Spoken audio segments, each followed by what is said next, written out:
The Galactic Council chamber fell into stunned silence as the massive holographic display flickered to life above the crystalline podium. Ambassador Zephyr's 4 eyes widened in disbelief as the sensor readings materialized before the assembled delegates from across the Milky Way. The numbers were impossible. Yet there they were, glowing in stark blue letters that seemed to mock everything the galaxy thought it knew about warfare. 372 ships, not the sleek, energy-efficient vessels that civilized species favored, but massive, bulking monstrosities that radiated heat signatures like miniature stars. Each one was larger than anything in the combined fleets of the Galactic Federation, and they were moving through space with a confidence that sent chills through every delegate present. "The readings must be wrong," whispered Council Prime Philara, her delicate silver features contorting with worry. The ethereal leader had guided the peaceful Federation for over 2 centuries, maintaining harmony among 47 different species through diplomacy and carefully negotiated trade agreements.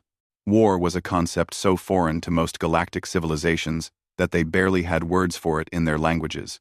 The Centauri delegate, a being of pure crystallized energy named Flux, pulsed with nervous orange light. These humans. Their ships are powered by controlled nuclear explosions. The energy signatures suggest they are literally riding continuous atomic detonations through space.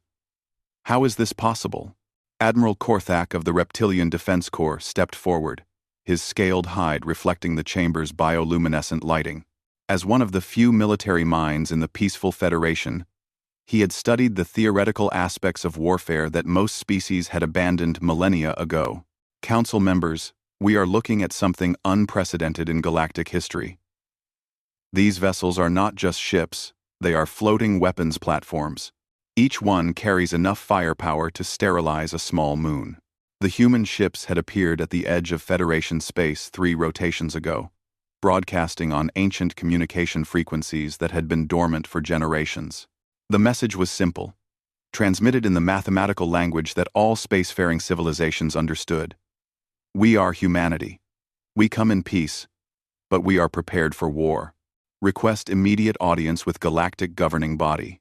What terrified the Council more than the ships themselves was where they had come from. Sol 3. The Deathworld that had been marked as uninhabitable by every galactic survey team for the past 5,000 years. The planet was a nightmare of extreme weather, deadly radiation, aggressive native life forms, and geological instability. The idea that intelligence could evolve in such conditions, let alone achieve spaceflight, defied every scientific principle the galaxy held dear. "Show us the biological scans," demanded Dr. Helix, the Aquarian scientist whose species had evolved in the peaceful depths of their homeworld's vast oceans. The hologram shifted, displaying the impossible data that had been gathered from long-range sensors. The humans were carbon-based bipeds, which was normal enough. What wasn't normal was everything else about them. Their planet's gravity was nearly twice that of most civilized worlds, meaning these beings had evolved in conditions that would crush the delicate frames of most galactic species.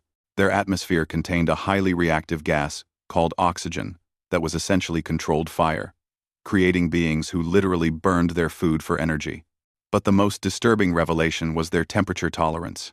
These creatures thrived in conditions that ranged from frozen wastelands to scorching deserts, adapting to environments that would instantly kill any other known intelligent species.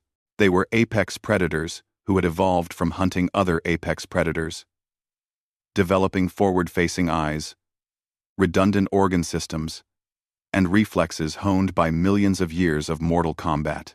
"Look at their skeletal structure," Dr. Helix continued, his voice trembling with scientific fascination and primal fear.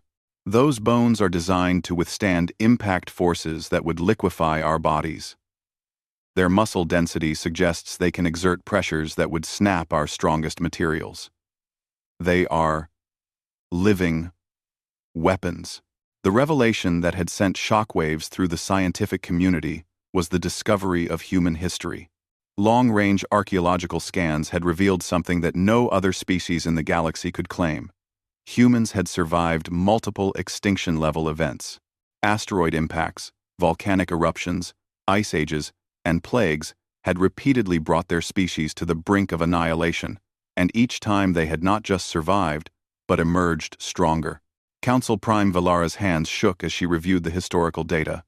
They have been at war with themselves for their entire recorded history, not philosophical disagreements or resource disputes like we occasionally experience, but actual armed conflict involving the systematic destruction of their own kind.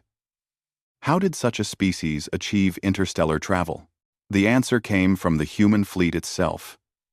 Their propulsion systems were based on technologies that other species considered too dangerous to even research. Controlled fusion reactions, antimatter containment, and something called jump drives that seemed to tear holes in space-time itself. They had achieved in a few hundred years what took most civilizations thousands, driven by what their own transmissions described as aggressive curiosity and the need to explore. Ambassador Keth of the Traders Consortium, a nervous insectoid being whose species specialized in interstellar commerce, chittered anxiously. Council, we must consider the economic implications. If these humans possess technology so advanced, what do we have to offer them? Our entire galactic economy is based on the peaceful exchange of resources and knowledge. They appear to be entirely self-sufficient. The human transmissions had included technical specifications that made the galaxy's greatest engineers weep.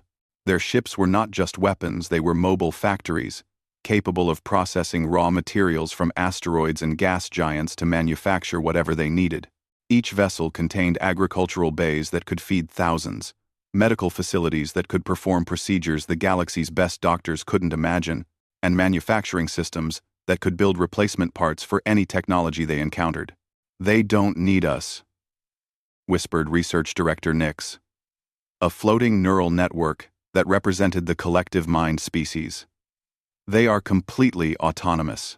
The only reason they could possibly have for making contact is..." The unspoken thought hung in the air like a toxic cloud. In a galaxy where every species depended on trade and cooperation for survival, the humans represented something entirely foreign. A completely self-reliant civilization with overwhelming technological and military superiority. They didn't need anything the galaxy could offer, which meant their motivations for contact remained mysterious and potentially terrifying. As if summoned by their fears, the communication board suddenly blazed with incoming signals. The human fleet was broadcasting again, this time with visual communication protocols that would allow face-to-face contact. Council Prime Valara looked around the chamber at the assembled delegates, seeing her own terror reflected in dozens of alien faces.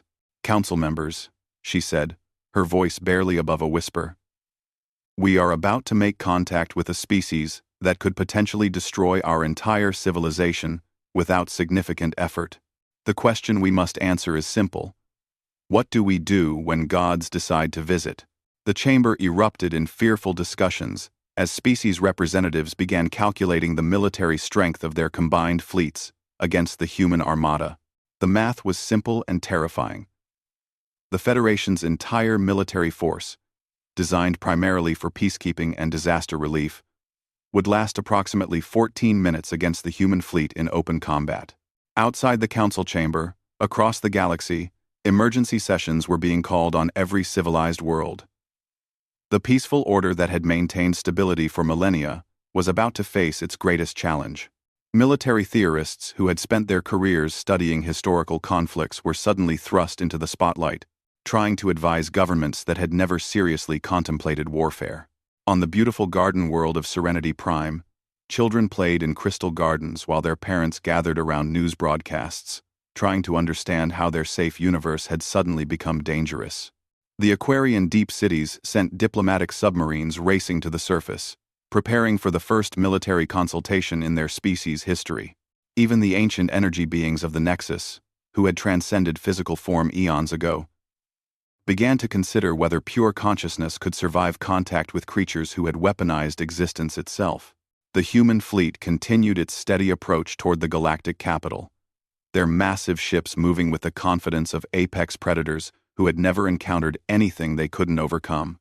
Behind them, the Deathworld of Earth continued its violent rotation, a planetary forge that had created the most dangerous species the galaxy had ever encountered. In the council chamber, as delegates argued and pleaded and prepared for what might be the last free decision their civilizations would ever make, one thing became increasingly clear. When the Deathworlder fleet finally arrived, everything would change. The age of peace was ending, and nobody knew what would take its place. The only certainty was that the galaxy would never be the same again. The human transmission crackled to life across every screen in the Galactic Council chamber, and suddenly the assembled delegates found themselves staring at something that would haunt their dreams for generations to come. The face that appeared was undeniably alien, yet disturbingly familiar at the same time. Admiral Sarah Chen, of the Terran Expeditionary Force, looked directly into the camera with eyes that held depths the galaxy had never seen before. Her features were sharp and angular, sculpted by evolutionary pressures that had demanded perfection or death. What unsettled the watching aliens most were those eyes, forward-facing predators' eyes, that seemed to assess everything they saw as either threat, prey, or tool. "Greetings, Galactic Council," she said, her voice carrying an odd combination of warmth and steel. "I am Admiral Chen, representing the human species in First Contact protocols. We appreciate your willingness to establish communication." Council Prime Valara forced herself to respond, her elegant voice trembling slightly. "Welcome, Admiral Chen. I am Council Prime Valara, speaking for the Galactic Federation. We must admit to being somewhat concerned by the nature of your arrival." A smile crossed the human's face, revealing white teeth that were clearly designed for tearing flesh. "I understand your concerns, Prime Valara.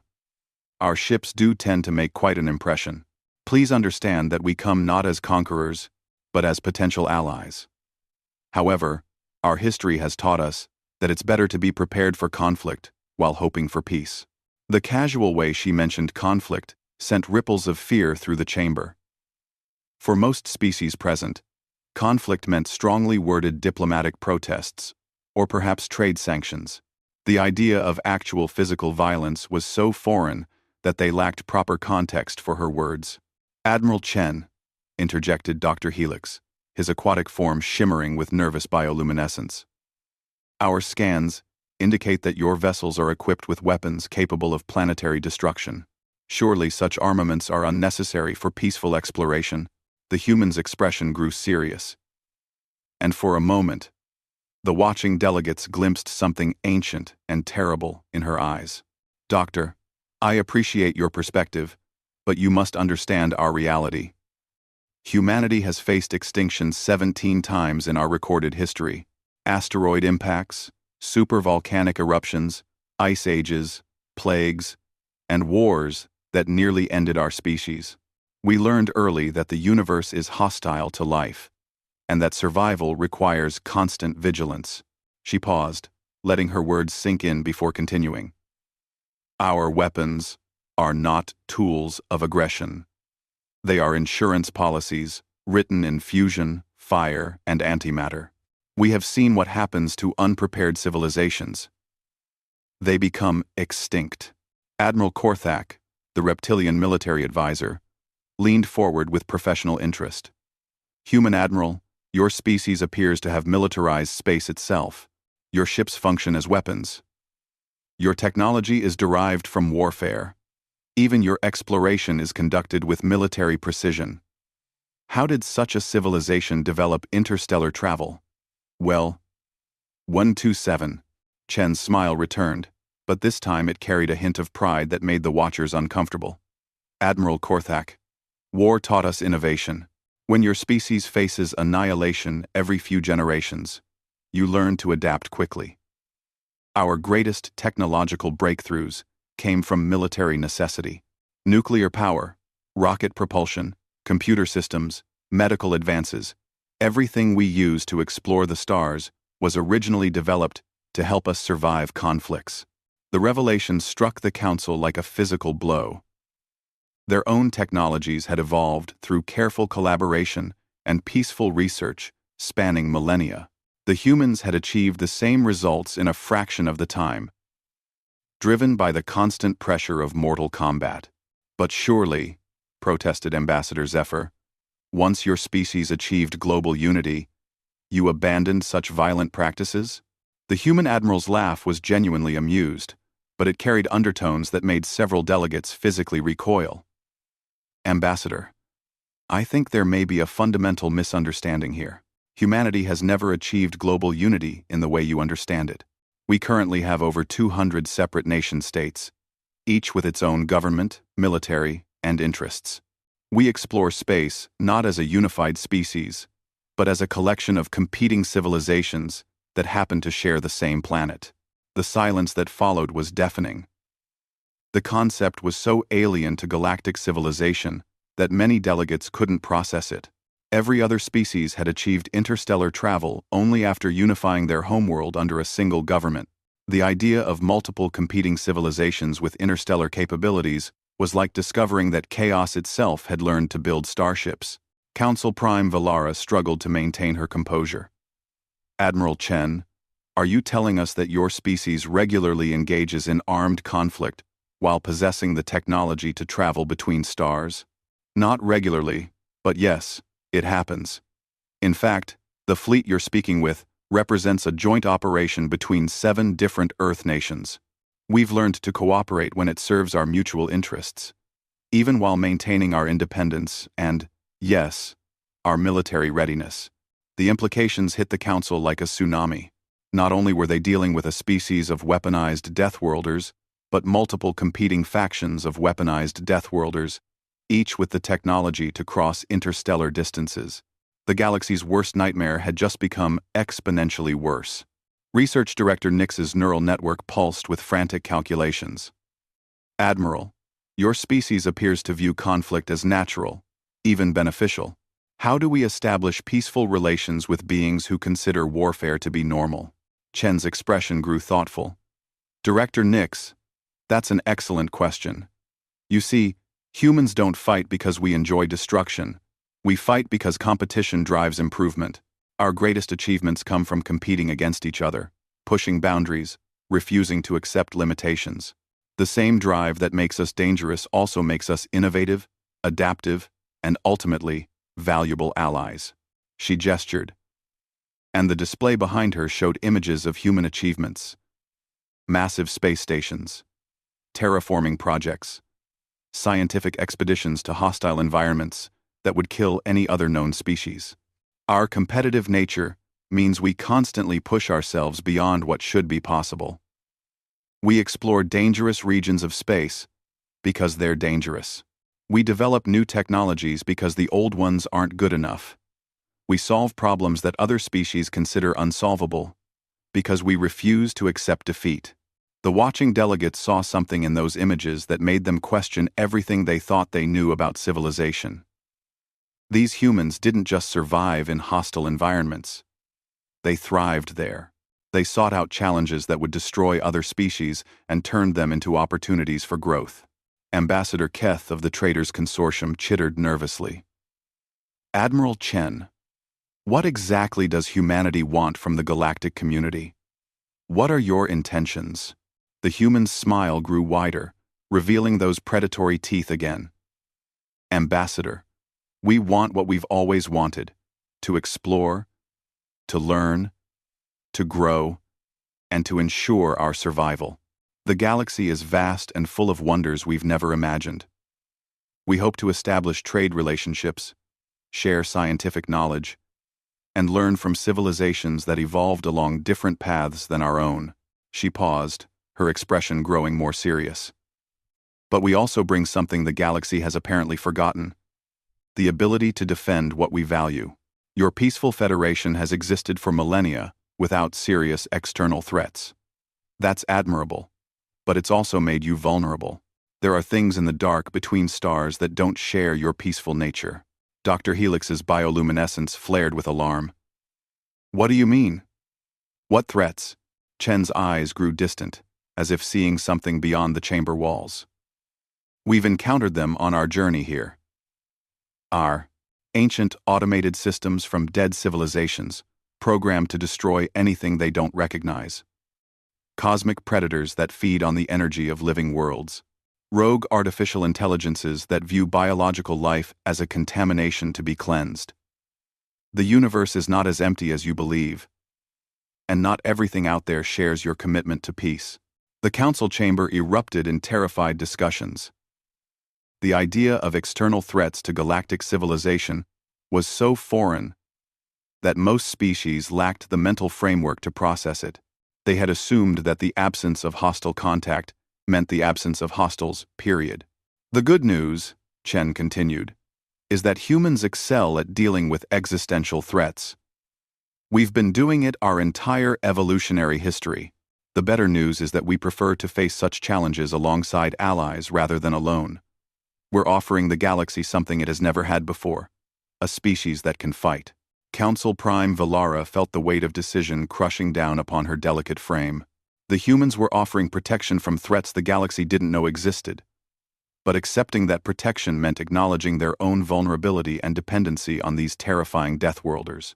Admiral Chen, she said carefully, you speak of threats and protection. But how do we know that humanity itself won't become the threat we need protection from? The human's expression grew absolutely serious, and for a moment, the watching delegates saw something that chilled them to their cores. Complete, unwavering confidence. Prime Valara, that's the beauty of our proposal. You don't have to trust us completely. You just have to be smart enough to recognize that in a universe full of things that want to kill you, it's better to have us as friends than enemies. We're offering partnership, not conquest. But make no mistake, if something threatens our allies, it will learn why Deathworld predators don't become extinct. The transmission ended, leaving the council chamber in stunned silence. Outside, the human fleet continued its patient approach. Massive ships moving through space, with the confidence of apex predators who had never met anything they couldn't overcome. The galaxy's age of innocence was ending, and the age of human involvement was about to begin. 6 months after first contact, the galaxy was learning what it meant to have humans as neighbors. And the results were simultaneously more terrifying and more wonderful than anyone could have imagined. The first shock came when Admiral Chen made good on her promise about external threats. 3 weeks after the initial contact, long-range sensors detected massive energy signatures approaching the galactic rim. Ancient, automated ships, their origins lost to time, their programming simple and deadly. Destroy all biological life encountered. The exterminator fleet, as human xenoarchaeologists quickly dubbed them, consisted of nearly 1,000 vessels, each one a masterwork of destruction created by a civilization that had died out before most current galactic species had even evolved. They had been dormant for millennia, triggered into activity by the increasing interstellar traffic of the expanding Federation. When the alert reached the Galactic Council, panic set in immediately. The Federation's combined fleet numbered fewer than 200 vessels, designed for exploration and peacekeeping, not warfare. The math was simple and horrifying. The galaxy's defenses would be overwhelmed in a matter of hours. That's when humanity showed the galaxy what Deathworld species were capable of when properly motivated. The human response was swift and decisive. Admiral Chen didn't bother with council debates or diplomatic protocols. Within 6 hours of the threat detection, the human fleet had reconfigured into full combat formation and was accelerating toward the galactic rim at speeds that should have been impossible. What followed became known as the Battle of the Void's Edge, and it fundamentally changed how every species in the galaxy viewed warfare, courage, and the true nature of survival. The human ships met the exterminator fleet in the empty space between galaxies, where the darkness was absolute and help was impossible. The battle lasted 18 hours, and the sensor readings from those 18 hours became required study for every military academy that was hastily established across the galaxy in the aftermath. Humans fought like nothing the galaxy had ever seen. Their ships didn't just exchange fire with the ancient automatons, they danced through space, using gravity wells and stellar phenomena as weapons. They rammed burning vessels into enemy formations, detonated their own damaged ships to take out multiple targets, and displayed a tactical creativity that seemed to border on madness. Captain Liu Wei, of the destroyer indomitable spirit, became a legend when he piloted his heavily damaged vessel directly into the command ship of the exterminator fleet, overloading his fusion reactor at the moment of impact. The resulting explosion destroyed 17 enemy vessels and created a new nebula that could be seen from 3 star systems away. But what truly amazed the watching galaxy was not the humans' willingness to sacrifice themselves. It was their ability to adapt in real time to technologies they had never encountered before. Within hours of first engagement, human engineers were reverse engineering captured exterminator weapons and incorporating them into their own systems. By the end of the battle, human ships were using technology that was millions of years more advanced than anything they had possessed that morning. When the last exterminator vessel was reduced to cosmic debris, the human fleet had been reduced from 372 ships to 96. Any other species would have considered it a Pyrrhic victory at best, a devastating defeat at worst. The humans celebrated. Admiral Chen's transmission to the Galactic Council after the battle became one of the most studied communications in galactic history. Council members, the immediate threat has been neutralized. We took heavy losses, but that's acceptable. Our casualties died protecting over 3 trillion sentient beings they had never met. We consider this a good trade. Oh, and we've recovered some interesting technology that should prove useful for future defensive preparations. The casual way she mentioned their massive losses, as if the deaths of tens of thousands of humans was simply the cost of doing business, sent shockwaves through galactic society. No other species could conceive of accepting such casualties for the protection of strangers. But the true revelation came in the weeks following the battle, as human recovery fleets arrived to salvage what remained of both human and exterminator vessels. The galaxy watched in amazement as humans began the largest engineering project in recorded history: the construction of a defensive perimeter around the galactic rim. Using salvaged exterminator technology, combined with their own innovations, humans began building automated defense stations that could detect and engage threats before they reached inhabited systems. The project was massive, requiring resources from dozens of star systems and engineering capabilities that pushed even human technology to its limits. That's when the galaxy learned another lesson about humanity. They were terrifyingly good at making friends. Dr. Sarah Kim, a human xenobiologist, arrived at the Aquarian homeworld 3 months after the battle. She came not as a conqueror or even as a diplomat, but as a student. She wanted to learn about Aquarian biotechnology, particularly their methods of growing organic computers from modified coral. The Aquarians, still traumatized by the recent revelation that the universe contained species dedicated to their extinction, welcomed her with the desperate gratitude of beings who had just learned they needed protection. They couldn't provide for themselves. What followed was the most productive scientific collaboration in galactic history. Human engineering, combined with Aquarian biotech, produced living computers that could adapt and evolve to meet changing threats. The defense stations around the galactic rim became more than just weapons, they became an evolving immune system for the galaxy itself. Similar partnerships sprouted across known space. Human metallurgists worked with crystalline engineers to create hull materials that could self-repair battle damage. Human tacticians studied with reptilian strategists to develop new doctrines for fleet combat. Human medical researchers collaborated with energy, being healers, to develop treatments that could work across species barriers. But perhaps the most significant change was philosophical. The peaceful species of the galaxy were forced to confront a truth they had never wanted to acknowledge. Safety was not a natural state. It had to be earned, maintained, and defended. Under human guidance, every major species began developing military capabilities for the first time in millennia.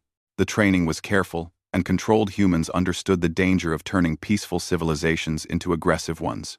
Instead, they taught defensive strategies, evacuation protocols, and most importantly, the concept of collective security.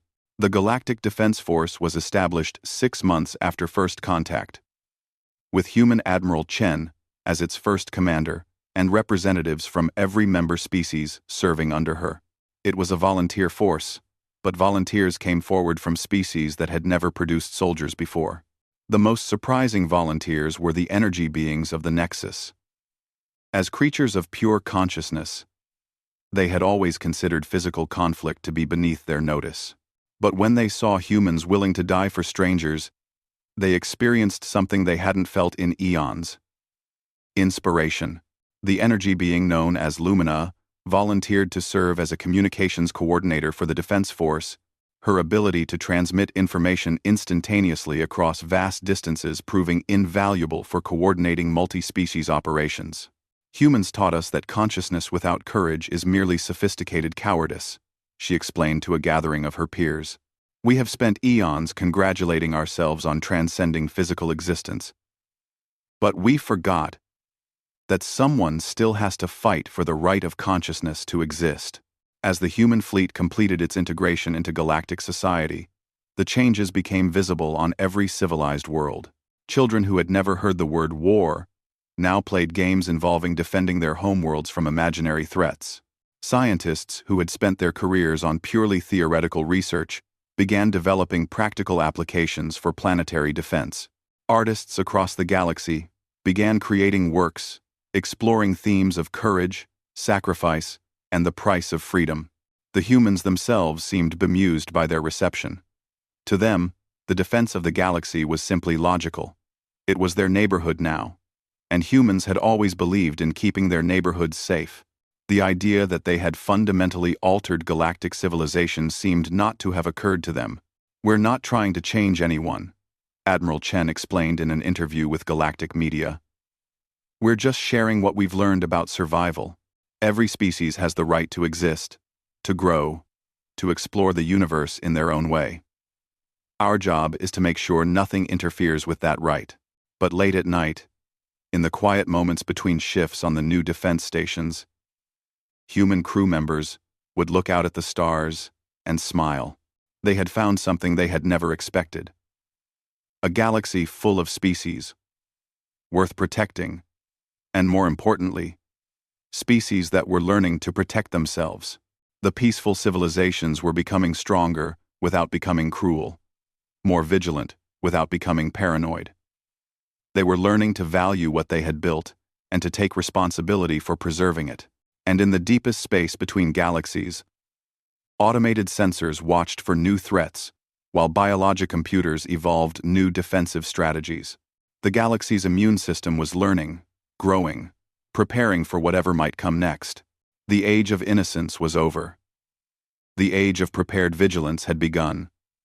And for the first time in galactic history, every species could sleep peacefully, knowing that someone was standing guard against the darkness. When the Deathworlder fleet had arrived, everything had indeed changed. But perhaps, the galaxy reflected, change had been exactly what they needed.